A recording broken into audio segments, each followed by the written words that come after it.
it has been a while since we talk about relationship, love, dating, sex, marriage, divorce, separation of sorts. Today, we're gonna focus on a recent Netflix series called Life. I think it's called Sex and Life, and we have Linda. Linda, your last name is Manoa, right? Man- Moana. Moana, but that's your trade name. That's not the real last name. Trade name, right? Moana, right? My brand name. Yeah, yeah, the brand name. Well, thank you, Linda, for doing the show with me again. I guess it was a lapse of almost 2 months now since we had our last episode, right? Yeah. So we are focusing on a well, not like a mini series on Netflix called Sex and Life. Yeah. Can you give us a brief synopsis of what this is about? Sure. Um, Actually, I came across it when you pointed it out to me, Ed. And And someone pointed it to me, and then I watched the first episode and the last one. I kind of missed what's in between. So they're like 8 episodes, right, for the movie. Yeah. so I watched the whole thing. I wasn't really expecting too much because usually these series about sex are either I wasn't sure about the storyline, Mm, whether it was really meaningful or not. However, I actually find it super interesting because I really came out of watching that as, yeah, sex is a mirror to life. right. So we have a story where we have a woman who is very adventurous when it comes to sex. She came from a more rural area, went to New York City, and had lots of wild adventures with her really good girlfriend. Mm, And she had a lover that they had the most wild and erotic and adventurous sex. It was very hot and very steamy. right. And but because of some situation, they broke up, and it was actually he left her, and so she was Mm, devastated. And eventually, she met her husband, which is how the series started. Like she has this wonderful suburban life in Connecticut, and her husband's an investment banker. They have right. 2 beautiful children. She lives in this really super upper class neighborhood. Right. But the thing that keeps bothering her, so she says she's 85% super happy, Mm, but 15% is what she's lacking. And that is that 15% that she had with her lover. So that hot, steamy, really almost out of control sex mm, where you just want to eat each other up. Um, so that's what she got with her lover and that she doesn't get with her husband. right. So the series goes from here onto some journey, some exploration where of herself. She's writing a journal, and then her husband reads her journal, and he's pretty shocked because he doesn't really know her that well. That Right. so that's how the series starts. Yeah. And then the lover, it's a record label guy, right? Yeah, he's a record Australian. producer, so he's pretty that type who's sort of how would you describe him, Ed? Sort of A younger version of Richard Branson. yeah, Of somebody sorts. who's quite out, like edgy, I would Yeah. say. Yeah, he has this really cool flat in New York that Yeah. is very, like music, Yeah. right? Richard Music, Branson in his earlier days. yeah. Yeah. So Virgin Record. a little bit non-traditional, Yeah. artsy, um, yet he makes a lot of money doing that. Yeah. And from Australia, which is a little bit different from a New Yorker, right? I didn't really get that he was from Australia. Yeah, he is from Australia. Yeah, I think so. Yeah, but anyways, a different accent in the series is not New York accent. I think yeah, I think yeah, it's from Australia. Yeah, but then I guess the key thing it's um this is different from Sex and the City, which was a big hit in the 90s, right? This is more like finding what is your deeper self, or should I say, a person, should they really suppress their feelings? Because it seems like a lot of times people don't have happy marriage or relationship. They are suppressing a lot of their inner feelings. So Yeah, that's the one thing that I get from that series. I didn't watch all 8 episodes, but I think episode 1 and 8 is quite good. yeah. I mean, what I got was, people have different subpersonalities, Right. and that's what makes each of us so unique. We're not the same, and we have different parts of us, different aspects of us, and through our years of growing up and as we get older, we're constantly evolving. And there's this different parts of us that come up, and then maybe they need to go dormant for a while, Mm. or because let's say um, some guy who's super adventurous, and when he finally settles down, maybe he has to put his adventurous side not away, but just aside for a while, because he has now a wife and a family that he has to take care of. But what I see from it is that most people, when they have these different parts of themselves, have a huge battle within Mm. themselves, and they repress, like, oh, I shouldn't be like that anymore because this is the situation, or that is not a Mm. good thing to be. I should not be that, or so we have these judgments Mm. even about ourselves, and that creates that inner conflict. And that is really why we don't feel whole, why we don't feel completely loving ourselves, and why we don't feel love. I mean, why we're not loved. Because if we have all these fragmented selves and parts of us that we reject, that's not wholeness, and that's not self-love.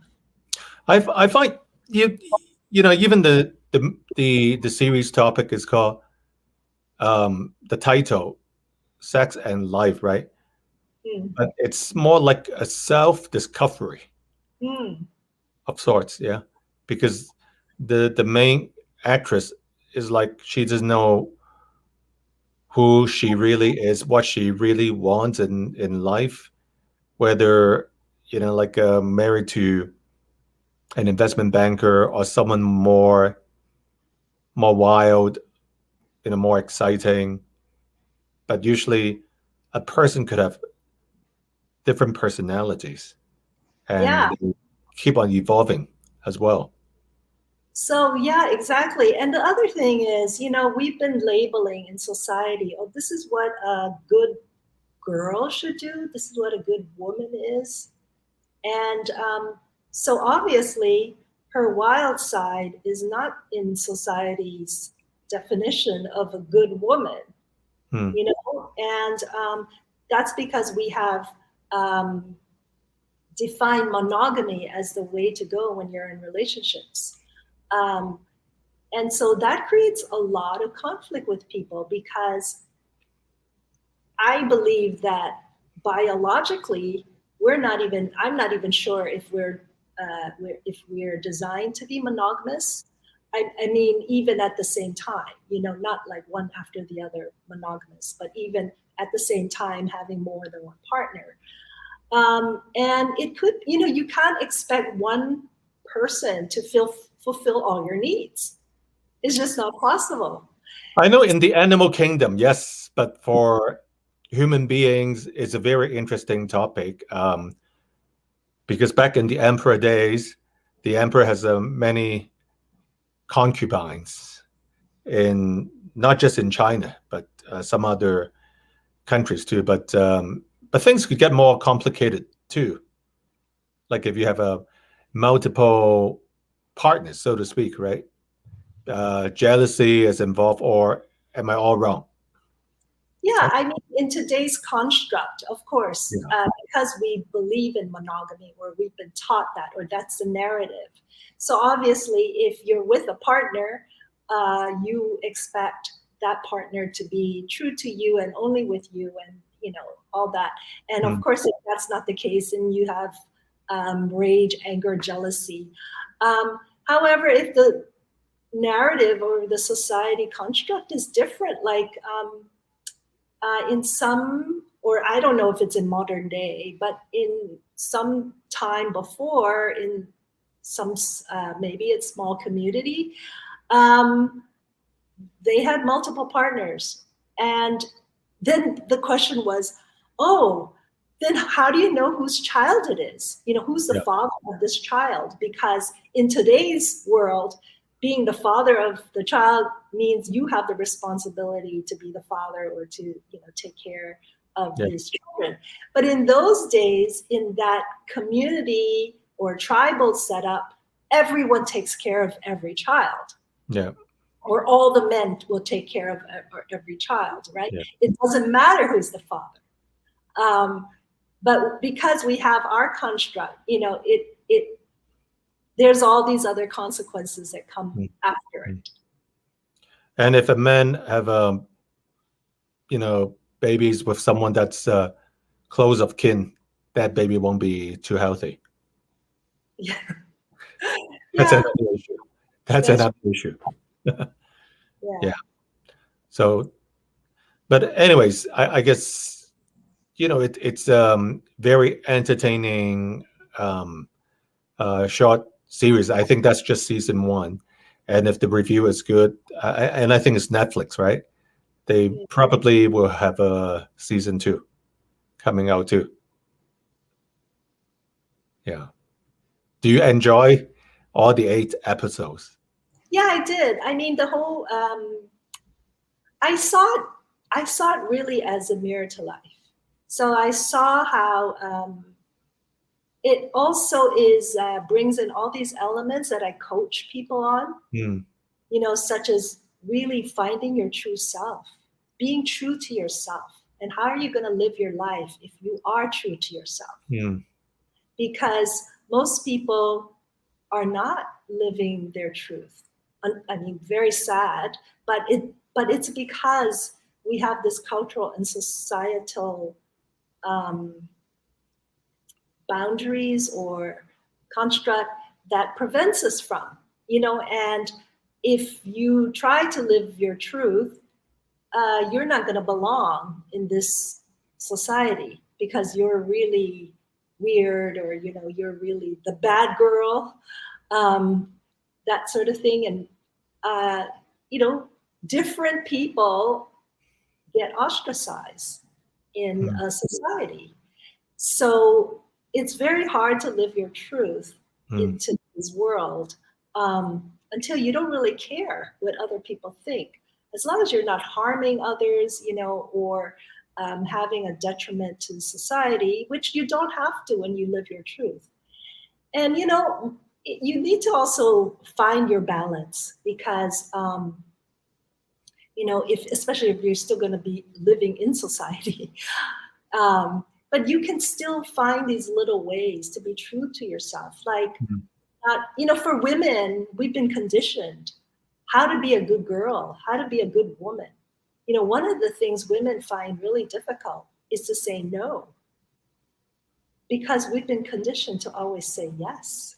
We've been conditioned to be positive and cheerful and always helpful, and, the caregiver,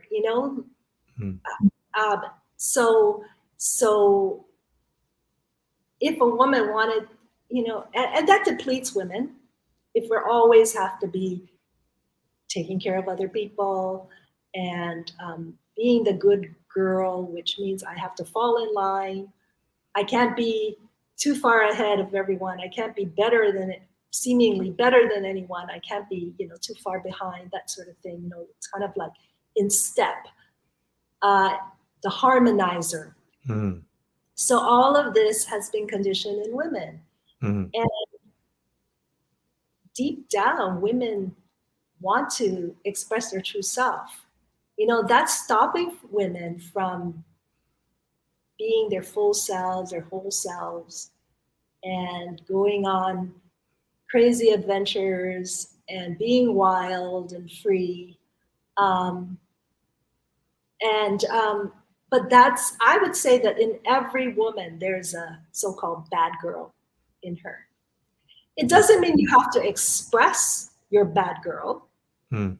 but just to acknowledge that she's there and part of you. And maybe you can do little things to nurture her. But if you're conscious that you have this bad girl and who your bad girl is, Yeah. and you nurture her, and you keep her there as part of in your heart, she won't come up and keep knocking at, like, I want to do this or I want to do that, which is really like, oh, too much. But most of us repress that. We repress that bad girl in us because, well, that's because she's a bad girl. And, I need to be proper, or I'm a good person. So we're not happy if there's a part of us that wants to do something really wild or free, or, which is actually empowering to us. Yeah. I guess 99, well, I shouldn't say 99, but a lot of people in Hong Kong, they just don't have the time or